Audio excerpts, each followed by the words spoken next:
घर का बंटवारा। अरे विनोद, तूने हलवाई को सारा सामान तो दे दिया है ना?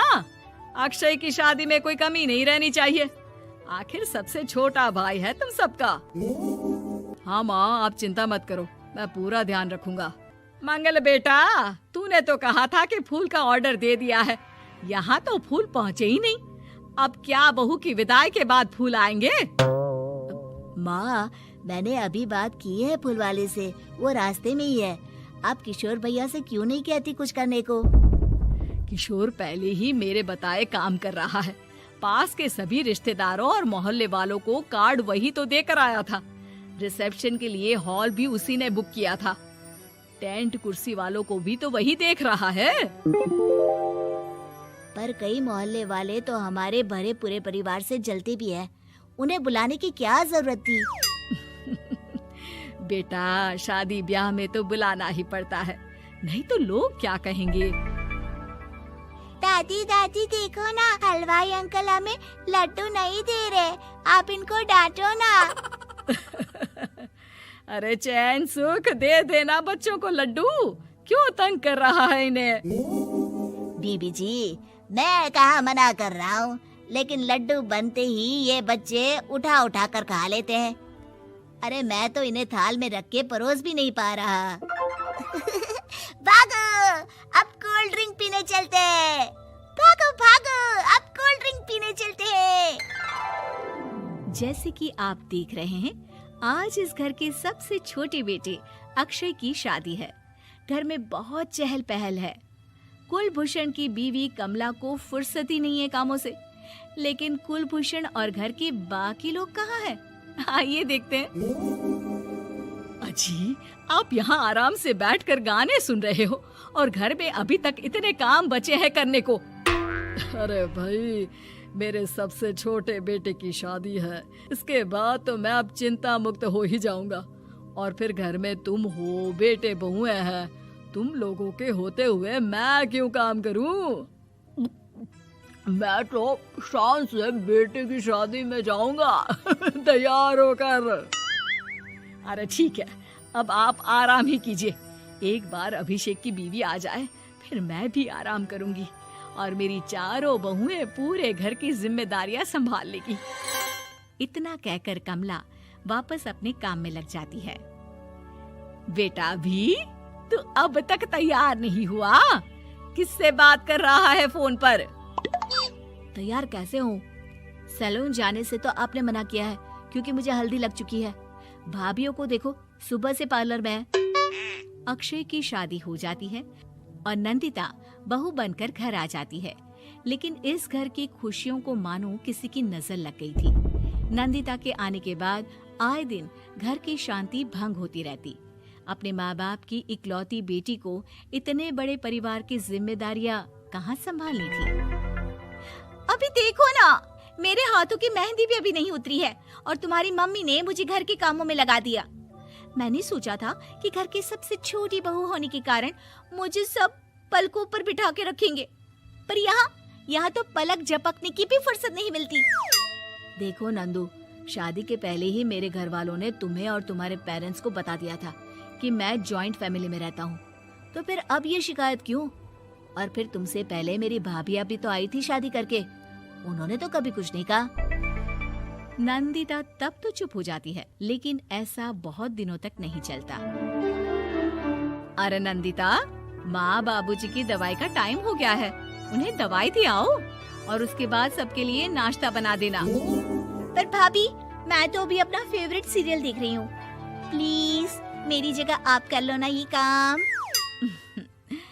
ठीक है, मैं तेरी जगह माँ बाबूजी को दवाई दे आती हूँ और नाश्ता बना लेती हूँ।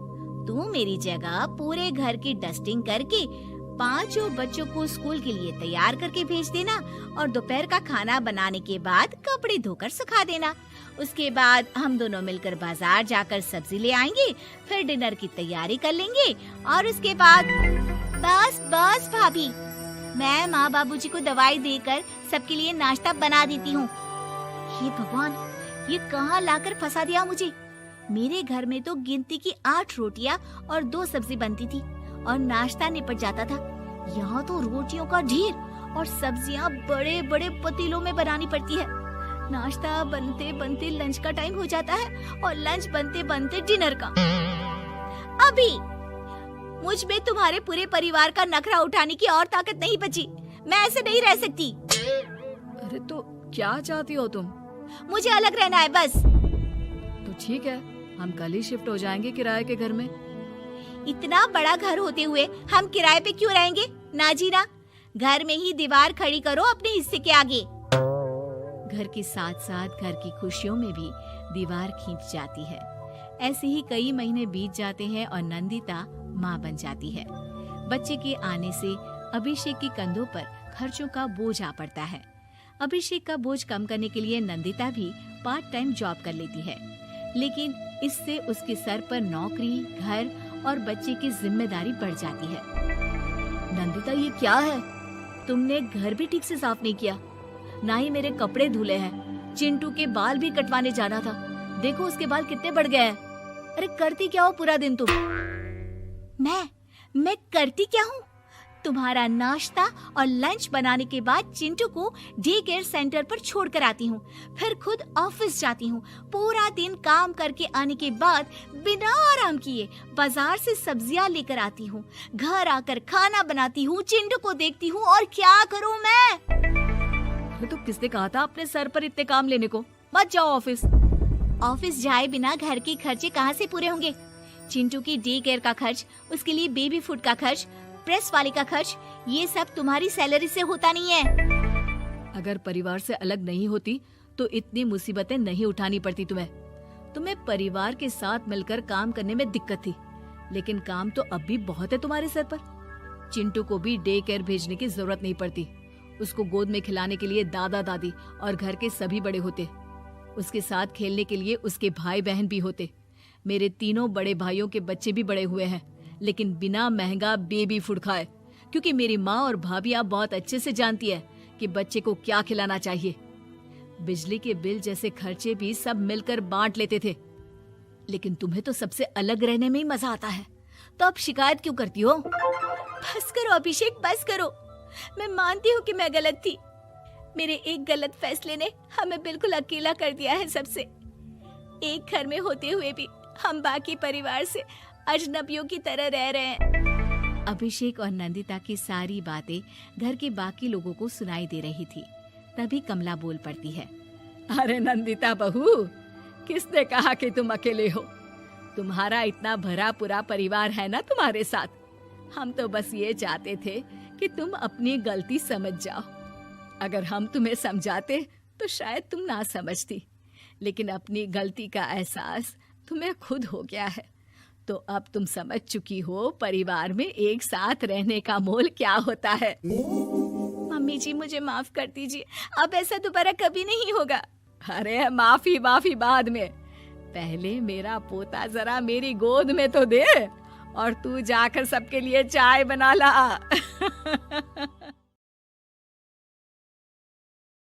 गोल्ड मेडल वाली बहू। सपना के पिता एक गरीब किसान थे। माँ पिता खेत में काम करते तो पीछे से सपना गांव के बच्चों के साथ हॉकी खेलती। एक दिन शाम को, सारा दिन खेलती रहती है, ये नहीं कि छोटे भाई को संभाले। माँ पता है, मैंने आज हॉकी में पास के गांव के लड़कों की टीम को हरा दिया। अरे वाह वाह मेरी बेटी, शाबाश। ये ले करो प्यार, जा जाकर टॉफी खा ले। सपना खुशी से पिता के गले लग जाती है और बाहर चली जाती है। अरे तुम इसको बिगाड़ रहे हो, मैं ना इसकी शादी ही करा दूंगी। ऐसा कैसे शादी करा देगी? हाँ, अभी तो उम्र खेलने की है।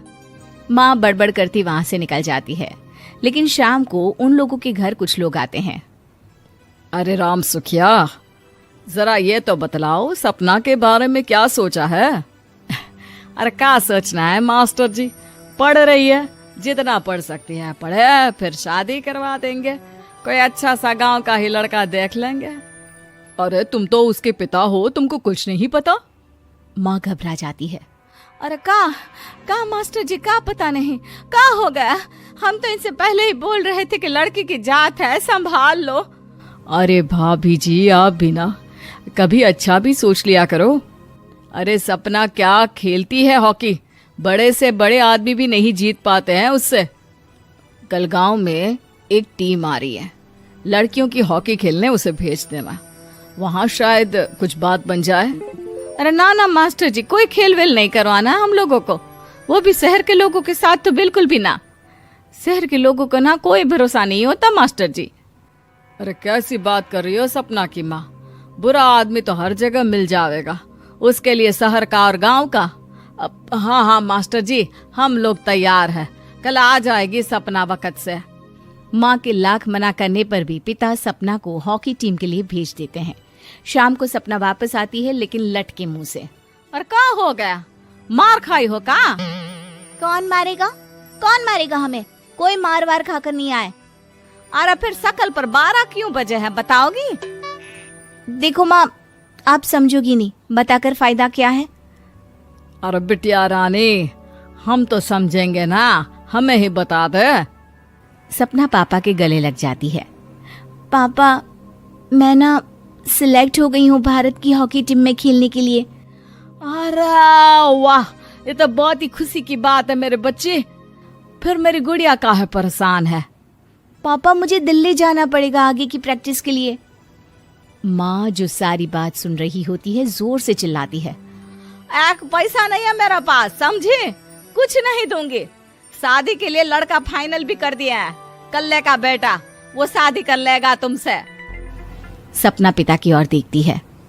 अरे देख सपना, खेलने दिल्ली जाना है तो सिर्फ इसी शर्त पे कि आकर कल्ले से बेटे से चुपचाप शादी कर लेगी, बोल। अरे ठीक है ना, कल्ले का बेटा तो बहुत ही समझदार है, सरकारी नौकरी है उसकी, मान गया वो तो सपना शादी कर लेगी। सपना भी धीरू, जो कि कल्ले का बेटा था, उसे जानती थी। वो मन ही मन सोचती है कि शादी तो वैसे भी होनी है, लेकिन माँ की ये शर्त मान गई तो जीवन जीने का एक मौका तो जरूर मिलेगा। हाँ हाँ, मुझे मंजूर है। हाँ, तो कल मैं उन लोगों को बुला लूं? पिता और सपना दोनों एक दूसरे को देखते हैं। अब माँ ठीक है ना, बुलाने की क्या जरूरत है, वो लोग पसंद कर रहे हैं ना मुझे, वही ठीक है। बस आप तो मेरा दिल्ली का बैग पैक कर दो। सपना दिल्ली जाती है, दिल्ली टीम के लिए खेलने के लिए। सपना खूब अच्छा खेलती है और गोल्ड मेडल जीत कर आती है। जब वो गांव आती है तो उसका जोरदार स्वागत होता है। हर कोई सपना सपना चिल्ला रहा होता है। और सपना के पापा, तुम्हारी बेटी ने तो गांव का नाम रोशन कर दिया है। गांव की तरफ से तुम लोगों को गांव में पक्का मकान और सपना को परिषद में पक्की नौकरी देने के लिए हम तैयार हैं। अरे वाह वाह, पक्का मकान, ये तो बहुत अच्छी बात है। लेकिन सपना की नौकरी नहीं चाहिए हमें। हाँ, कैसी बात कर रही हो सपना की माँ? लड़की की नौकरी रहेगी तो अपने पैरों पर खड़ी रहेगी, किसी के आगे झुकने की जरूरत ना पड़ेगी। अरे चुप रहो, हम तो नौकरी ना करते हैं, पर मजाल है कि किसी के आगे झुके हो। ना ना, हमारी बेटी नौकरी नहीं करेगी। पिता लाख समझाते हैं लेकिन माँ नहीं मानती। और फिर वो दिन भी आ जाता है जब सपना को अपने कहे अनुसार लड़के से शादी भी करनी पड़ती है, ससुराल में। ए बहू, तू रोज रोज सुबह कहाँ जाती है? घर का सारा काम निपटा कर कहाँ भागती है? माँ का घर तो पास ही है, वहीं निकल जाती है क्या? नहीं माँ जी, मैं हॉकी खेलने जाती हूँ, मुझे खेलना पसंद है। खेलना पसंद है? अरे कैसी बात कर रही है बहू, शादी के बाद तो कोई लड़की खेलती फैलती नहीं है, वो घर का काम काज देखती है। सपना कुछ नहीं कहती। वो एक रोज कमरे में अपनी अलमारी ठीक कर रही होती है कि तब सुनो, वो जो लटक रहा है ना, क्या बोलते हैं उसे? मेडल। सपना पति की बात सुनकर खुश हो जाती है, उनके पास जाती है। मैं सोच ही रही थी कि तुमने कभी पूछा क्यों नहीं। ये मेडल है, मैंने जीता है। पता है, हॉकी में बड़ा मैदान, बहुत से लोग, 2 टीम और फिर शुरू होता है जुनून। पता है, लगता है जैसे बस जिंदगी यही है, खेलते रहो, भागते रहो, दौड़ते रहो और लक्ष्य को पालो। सुनो ना, मैं ना भारतीय टीम के लिए खेलना चाहती हूँ। माँ, यहाँ तो आ जरा। सपना हैरान हो जाती है कि ये क्या हो गया, पति अचानक से माँ को क्यों बुला रहा है। हाँ बेटा, क्या क्या हो गया? काहे गला फाड़ रहे हो? माँ, ये सपना क्या कह रही है? अरे बीवी तो बोलती ही रहती है बेटा, लेकिन क्या हो गया? चिल्ला क्यों रहे हो? ऐसा क्या बोल दिया इसने? माँ ये बोल रही है कि इसको खेलना है भारतीय टीम के लिए। सपना डर जाती है। नहीं नहीं माँ जी, मैंने कहा कि मैं चाहती हूँ कि वो मैं बोला था ना, शादी के बाद कोई खेलता नहीं, घर का काम काज देखता है, लेकिन फिर भी। नहीं नहीं माँ जी, ठीक है, मैं घर का काम देखूंगी, कल से मैं खेलने भी नहीं जाऊंगी, माफ कर दीजिए। सपना पति की तरफ देखती है जो माँ की तरफ देख रहा होता है। उसे गुस्सा तो आता है लेकिन करती भी तो क्या, सास के सामने कैसे पति की क्लास लगाती। अरे बेटा, अब क्यों घूरे जा रहे हो बहू को? माँ, अभी इस बात का फैसला करके जाना, वरना ये तो तेरे कमरे से जाने के बाद मुझे। अब चुप हो जाइए आप, छोटी सी बात का बतंगड़ मत बनाइए। छोटी सी बात? बहू, ये कोई छोटी बात नहीं है। जो लड़की दिल्ली के लिए गोल्ड मेडल ला सकती है, वो देश के लिए भी तो गोल्ड ला सकती है ना। हम लोगों को किसी चीज की कमी नहीं है बहू। घर का काम तो कोई भी कर लेगा, लेकिन देश का नाम रोशन करने के लिए सपना चाहिए। जा बहू, तेरी ट्रेनिंग का सारा इंतजाम तेरे पति ने कर दिया है। जा खेल और देश का नाम रोशन कर। सपना की आंख में आंसू आ जाते हैं। वो सोचती है कि बेटियों को मायके के साथ अगर ससुराल में भी सहयोग मिले तो ऐसा कोई काम नहीं जो वो नहीं कर सकती।